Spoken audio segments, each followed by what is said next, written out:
नमस्कार दोस्तों, आज हम आपको नवरात्रि के 7वें दिन सुनी जाने वाली धूमावती माता की कथा सुनाने जा रहे हैं। साथ ही सुनेंगे दुर्गा जी के 32 नाम, जिनका स्मरण करने से व्यक्ति को हर कार्य में सफलता मिलती है। तो चलिए शुरू करते हैं। इस दिन माँ काली की भी पूजा की जाती है। माता की पूजा जब की जाती है जब व्यक्ति को हर जगह से असफलता प्राप्त होती है। जब भक्त हर जगह से निराश हो जाते हैं तब माता की शरणों में जाते हैं, और जो भी भक्त इनकी पूजा आराधना करता है उसकी पूजा जल्द ही शीघ्र फलदायी होती है। माना जाता है कि माता के दर्शन पूजन सुहागिन स्त्रियां नहीं करती। माता भले ही विधवा हैं परंतु अपनी संतान की सुहाग की रक्षा हमेशा करती हैं। इसीलिए सुहागिन स्त्रियों को इनके दूर से ही दर्शन करने चाहिए और भगवान शिव के नाम का जप करना चाहिए। माता धूमावती की कथाओं का श्रवण करने से विपत्तियों का नाश होता है तथा गंभीर रोगों से मुक्ति मिलती है। बड़ी से बड़ी शक्ति भी इनके सामने टिक नहीं पाती। इनका तेज सर्वत्र कहा जाता है। धूमावती माता अलक्ष्मी माता की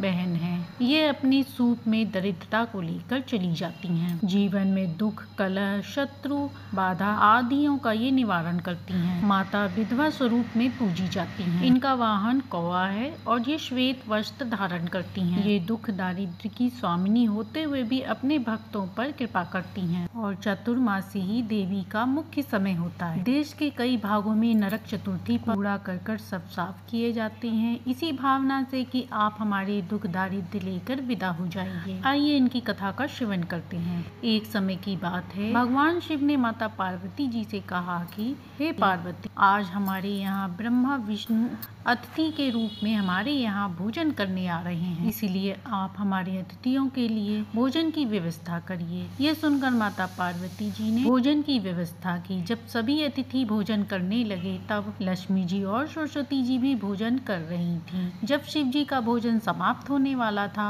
तब माता पार्वती ने कहा कि हे स्वामी, आप भोजन के उपरांत थोड़ा सा भोजन मेरे लिए छोड़ दीजिएगा, मैं भोजन ग्रहण कर लूंगी। ये माता पार्वती जी का रोज का नियम था। वह शिव जी का भोजन से बचा हुआ भोजन ही ग्रहण करती थी, जिससे उन्हें अथाह तृप्ति मिलती थी। परंतु कहने के बाद भी भगवान शिव ने उस दिन अन्न का एक दाना भी नहीं छोड़ा। जब सभी अतिथि भोजन कर चुके तब माता पार्वती ने देखा कि शिव जी की थाली में एक भी भोजन का अंश नहीं है। यह देखकर उनको बड़ा ही दुख होता है और भूख के मारे उनकी बड़ी ही हालत खराब होती है। माता पार्वती तो अन्नपूर्णा है, वे सभी का जीवन में भोजन पानी की व्यवस्था करती हैं, किंतु वह आज स्वयं ही भूख के मारे व्याकुल हो रही थी। वह भूख से इतनी व्याकुल हो जाती हैं कि ध्यान मग्न शिव जी के पास जाती हैं और भोजन की मांग करती हैं। भगवान शिव जी तो ध्यान में मग्न थे, उन्होंने माता के वचनों को नहीं सुना। अब माता पार्वती की भूख और तेज हो गई और वह भूख से व्याकुल होने लगी। जब माता पार्वती को खाने की कोई चीज नहीं मिली तब वह भगवान शिव को ही निकल गई,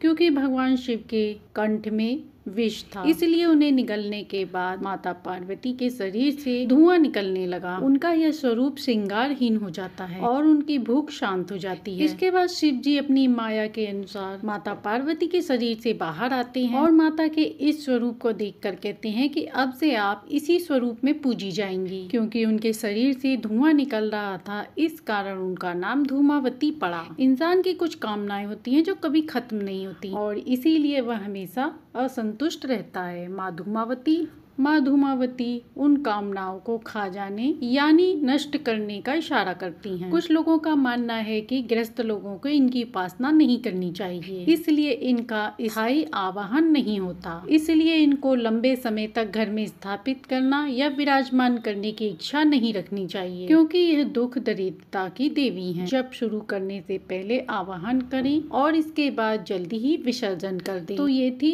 गुप्त नवरात्रि में 10 महाविद्याओं में सुनी जाने वाली माता और माता धूमावती की कथा। जो भी व्यक्ति इनकी पूजा नहीं कर सकता परंतु इनकी कथाओं को भक्ति भाव से श्रवण करता है, माता उनके समस्त दुखों को हरती हैं। आइए गुप्त नवरात्रि में सुनते हैं माता के 32 नाम। जो भी व्यक्ति श्रद्धा भाव से इन 32 नाम का श्रवण करता है, माता उसकी समस्त मनोकामना पूर्ण करती हैं, साथ ही संकटों का नाश करती हैं। तो चलिए शुरू करते हैं। माता का पहला नाम है दुर्गा, जो दुर्गिगम्य रूप से प्राप्त होने वाली है। माता का दूसरा नाम है दुर्गातिशमनी, अर्थात कष्टों को मिटाने वाली। तीसरा तीसरा नाम है दुर्गापदी निवारिणी, दुर्गम कार्यों को सरल बनाने वाली। अगला नाम है दुर्गमच्छेदिनी, दुर्गम कार्यों को छेदन करने वाली। दुर्ग साधिनी अर्थात दुर्गति को नष्ट करने वाली। दुर्गनाशिनी अर्थात दुर्गति दायिनी, आपत्तियों का निवारण करने वाली। दुर्गतोद्धारिणी उद्धार करने वाली।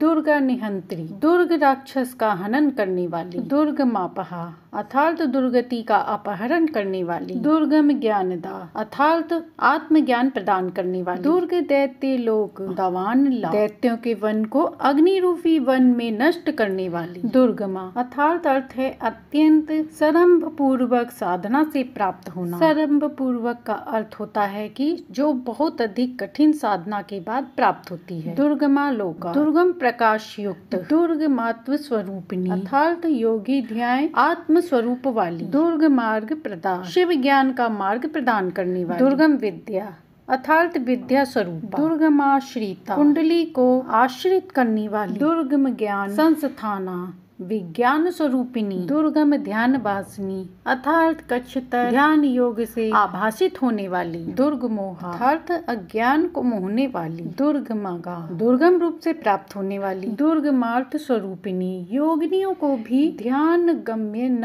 होने वाली। दुर्गमासुर संहंत्री अर्थात दुर्गम असुर का संहार करने वाली। दुर्गमा आयुध धारिणी असाधन अस्त्रों की धारिणी। दुर्मांगनी दुर्गम शरीर कांति धारण वाली। दुर्गमता अर्थात साक्षात दुर्गम स्वरूपा। दुर्गम्या तुर्या तत्व के सार वस्तु की रूप वाली। दुर्गमरेश्वरी दुर्गम ज्ञान की सर्वेश्वरी। दुर्ग भीमा भीम स्वरूपा। दुर्ग भामा अर्थात शिव प्रिया जो शिव की प्यारी है। दुर्गभा अनिवार्य शोभा वाली। दुर्गदारिणी दुर्ग का विभाजन करने वाली। जो भी व्यक्ति दुर्गा जी के पूरे नवरात्रि इन 32 नामों का पाठ करता है, पढ़ता है, सुनता है, वह भय से मुक्त होता है, उच्च पदाधिकारी प्राप्त करता है, उसकी कभी हानि भी नहीं होती। और जो भी व्यक्ति इस पाठ का 108 बार पाठ करता है उसके सभी अभिष्ट कार्य सफल होते हैं। उम्मीद है कि आपको ये जानकारी और कहानी पसंद आई होगी। यदि पसंद आई हो तो लाइक शेयर सब्सक्राइब करें।